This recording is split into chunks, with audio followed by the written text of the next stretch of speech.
各位朋友，大家早晨。今日係2025年10月11號嘅星期六。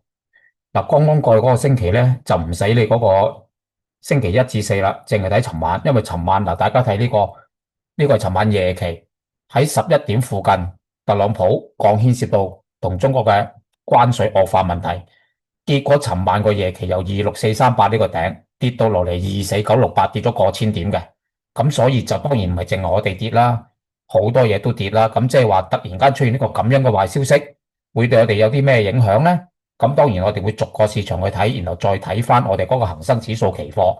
但係因為出現咗呢個突然嘅利淡消息嘅話呢，咁所以下個星期或者嚟緊10月份嘅話呢，都係要守勢多於攻勢。問題會守到邊度呢？我哋陣間逐個逐個講啦。不過又同大家探討下少少嘢先。匯豐匯豐喺呢一日呢，10月8號應該出咗個信息，就話高價私有化呢個恒生，結果呢日出大陰燭，跟住尋晚美國總統講一啲說話利淡個市場，而會唔會咁巧合地一出咗到匯豐嘅壞消息，影響到我哋嗰個恒生指數或者恒生指數期貨向淡呢？就跟住有啲壞消息令到佢轉勢大跌呢？大家可以思考下呢個問題。咁好啦，言歸正傳，睇翻我哋呢個圖先，因為昨晚個夜期最低跌到24968，即係呢度。咁整體形勢咧係全面向咗淡嘅。咁我哋陣間翻嚟先講我哋呢個恒生指數期貨，先睇美國三大指數，道指、S&P 全部都三支大陰燭，咁所以全部都淨係睇翻嗰個手勢收喺邊度。睇翻個月線圖，暫時個支持就道指44948、44340。呢兩個位都失守，先預期佢再大跌跌得深啲，即係話下個星期睇呢兩個位會唔會支持住啲股價，支持住個指數啊，唔俾佢繼續跌。S&P 6360、6147前頂呢兩個位都失守嘅，先至有機會令到個指數再跌深啲。睇住呢兩個位好有守唔守得住。納指21033、20118呢兩個位睇下失唔失守，失守令到個調整加深。好啦，其他個市場我哋上證啱啱開咧，我相信下個禮拜都無一幸免噶啦。睇翻呢個3723同3674，下個禮拜守唔守得住？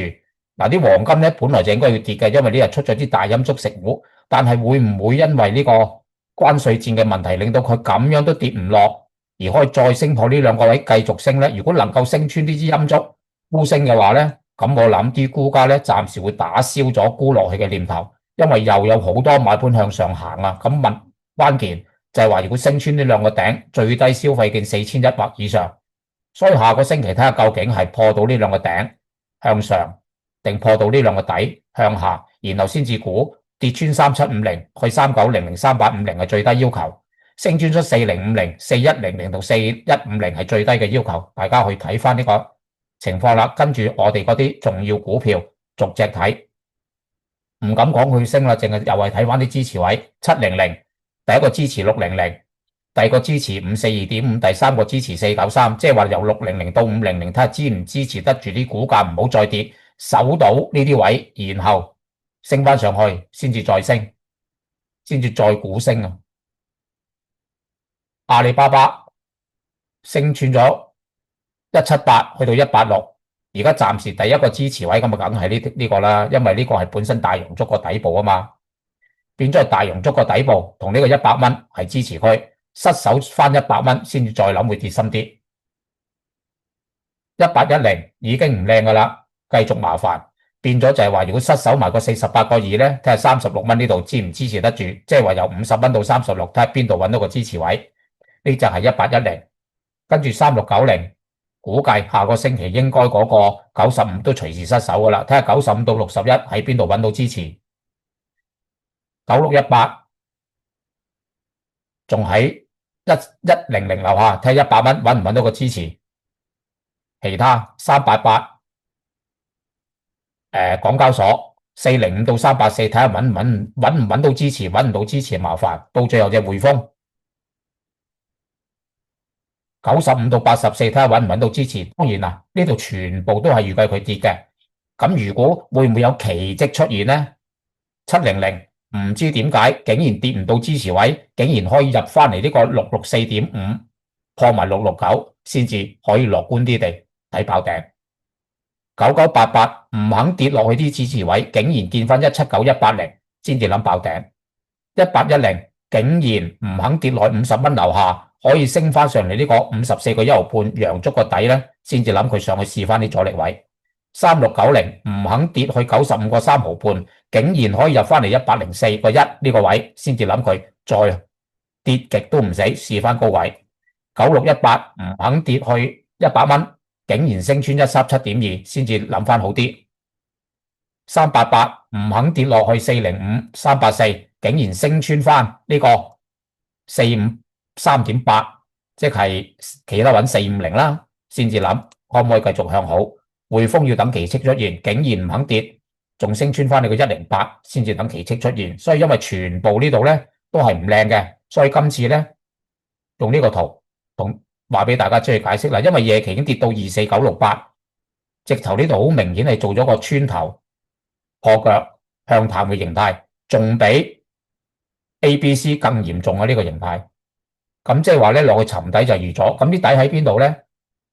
暫時呢個25254就係我哋由19064呢個低位升到27444嘅中間位，而家跌穿埋，咁變咗咧呢度24519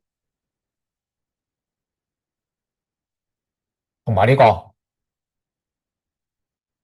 24347呢個位係第一個支持。呢個24519喺邊度走出嚟嘅咧？因為上次關稅戰912跌到19068，大概跌咗係5000幾點。咁呢個5000幾點嘅話咧，如果而家跌翻一半5849點，如果跌翻一半由個頂，比上次一半咧，最少要跌到24519。如果同上次一樣跌翻5800幾點咧，就應該跌到21594嘅。咁所以睇住呢個跌落嚟嘅密集區24919、24519、24347有冇支持先？如果都冇支持，大件事就要試翻舊年個頂23333。但係如果好奇蹟地點樣跌，又跌唔到嚟呢啲位，已經突然間有好消息，由跌轉翻升咧，好有要升穿翻呢個26582，入翻嚟呢個26605。唔好講咁遠啦，入翻嚟26306先啦，即係入翻嚟呢個區間，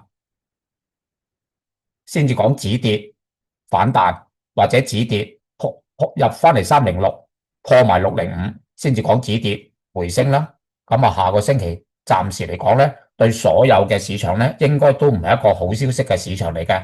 另外，亦都可以同大家講，如果萬一下星期真係跌到咁深，連嗰個24519、24347都守唔住嘅話咧，咁呢個27444咧係有機會係2025年嗰個期指嘅浪頂啦，升咗8000幾點。